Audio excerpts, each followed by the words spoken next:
आणखी एक महत्त्वाची बातमी, डोंबिवलीमध्ये नेहरू मैदानावरून मनसे आणि भाजपा आमने सामने आलेली आहे।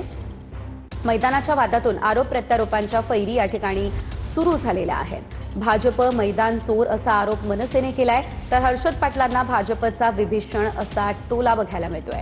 मैदान हडप मोहीम, आमचं मैदान परत द्या असं म्हणत मनसेने हल्लाबोल केला। टीडीआरचा लाडू खाणारा हर्षद पाटील भाजपकडून या संदर्भातले असे पोस्टर्स व्हायरल झालेले आहेत। हे जे हर्षद पाटील आहेत हे अति उतावीळ आहेत।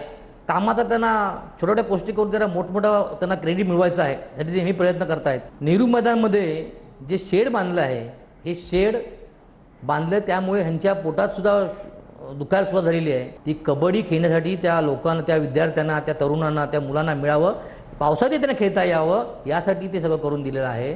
पण यांनी कधी खेळलाच नाही, हे कधी घराच्या बाहेर पडलेच नाही, त्यामुळे ह्यांना कबड्डी काय आहे हेही माहिती नाही। आज तुम्ही बघाल तर डोंबिवली शहरामध्ये सगळे मैदान चोरले त्या लोकांनी। शहरामध्ये मैदान राहिलेत का? नेहरू मैदानचं काय केलं, सावरकर उद्यानचं काय केलं? आता परवा 20 तारखेच्या महासभेमध्ये तर अख्खा चिट्टा आलाय कसे कसे मैदान या लोकांनी लाटलेत म्हणून। त्यामुळे ते बोलले ते बरोबर आहे।